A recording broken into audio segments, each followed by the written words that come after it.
What's up, everybody? Elite Manny here, back in with another WWE Elite figure review. The figure review I've gotten right now is the From the Vault series, Series 2, Paul Heyman figure, the ringside exclusive one. A lot of people were complaining about this figure being in the line, saying that it's just a re-release, and yes, it is. But it's a figure that not a lot of people could have gotten. Myself included, because it's one of the harder figures, because it was in a 3-pack with Roman Reigns and Brock Lesnar.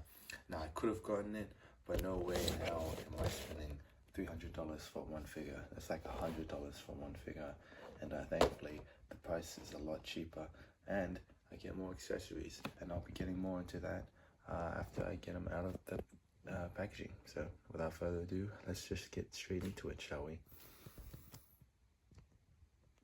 So he's got a decent amount of accessories, and I would say that they're actually re-releases as well, because he's got 3 sets or 3 interchangeable heads. 2 of them are reused basic head scans, and he's packaged in with the 3-pack head scan from the 3-pack, and that's the only one with the true effects. And then these 2 are obviously reused because I want to show off. It's like a progression of time, really. As he has the most hair here, and he loses his hair here, like he's still got the ponytail, and then by then he's completely lost it. Even then, the hairline is just receding completely, if you can tell.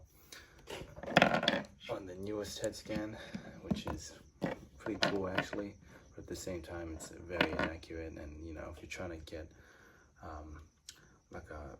the wise man Paul Heyman, then these are not it. This is the one you would probably, most likely, you're better off going with. And he's got 3 interchangeable hands. He comes packaged in with the mic holding hands, or the title belt holding hands.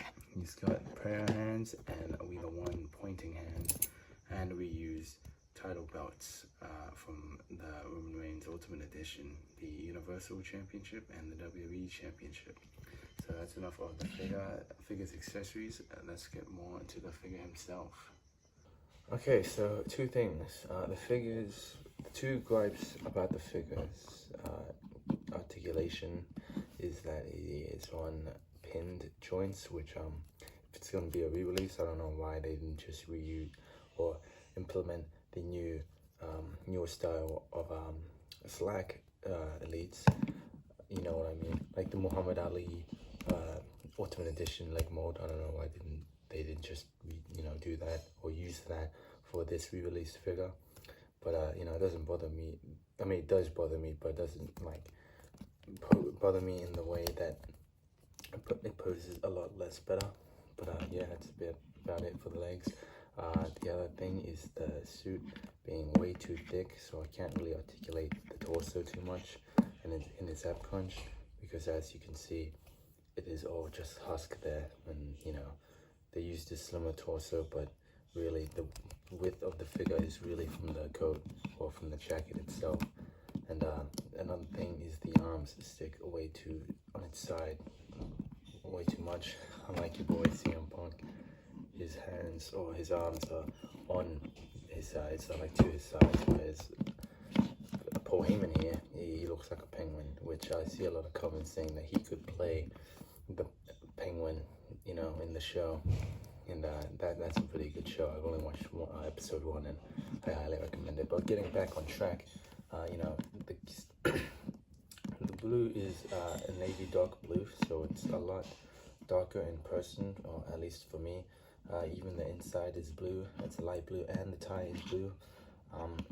It's not really a lot to talk about, because they really could have done something different, like add in a red tie or something, because red is the bloodline. But again, it is a re-release, and he does have the double jointed elbows and interchangeable hands, which are a nice touch. And I would show off the other head scans, but those are actually hard to put on.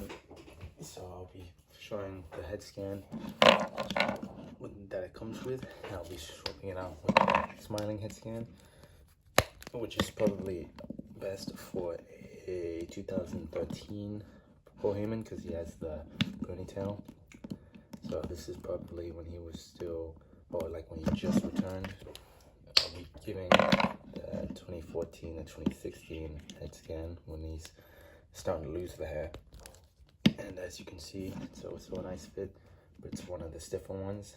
This is definitely when he was with Brock Lesnar and doing his heel run, when they were both heels, or when he was a part-timer still. But now that he's got, you know, shorter hair and whatnot, you know, we see a lot more of him with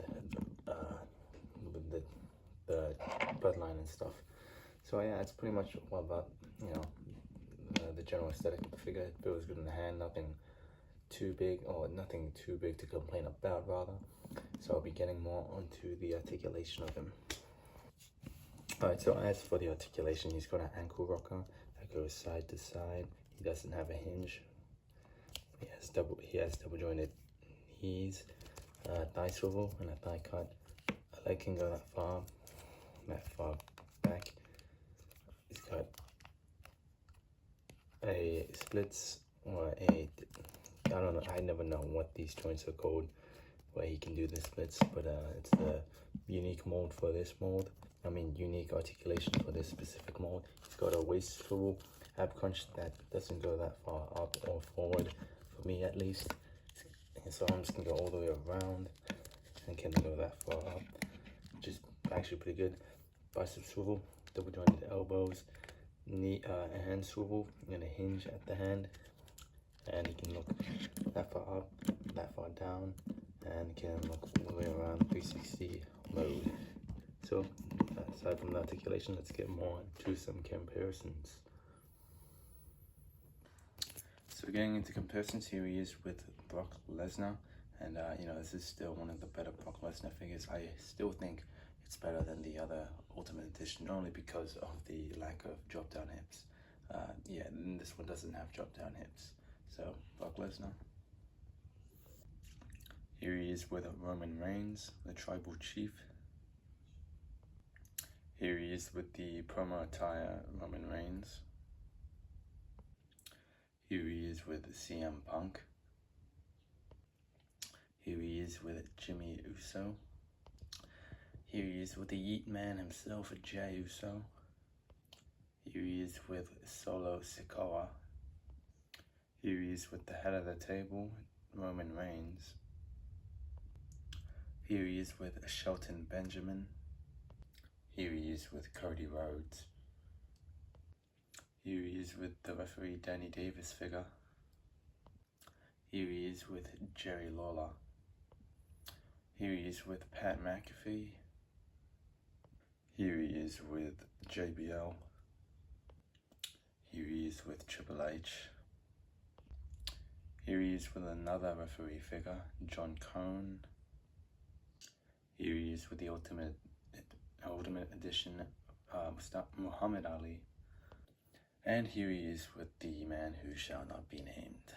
You know who it is. So if you did miss out on the 3-pack Paul Heyman figure, I would definitely get this one. I think that's the entire point of re-releasing this figure and why it's from the Vault Series wave. But as for the other waves that include if you saw the new candidates and who are the picks for that wave, they do not make any sense. But this one actually makes sense because the figure wasn't so easily viable or achievable, and you know what I mean. It was a hard figure to get, and this figure is just for those who missed out the first time, like myself. So I'm very happy for that. So I would recommend it if you do not have it, because it is a good figure and it is a nice Paul Heyman upgrade, because we rarely get any suited figures, or rather any Paul Heyman figures rather. So yeah, again, it's a good figure and I would recommend it. And then again, yeah, that's pretty much all I have to say for this figure and this review. So thank you guys so much for watching this review, and I will see you in the next one, and bye bye.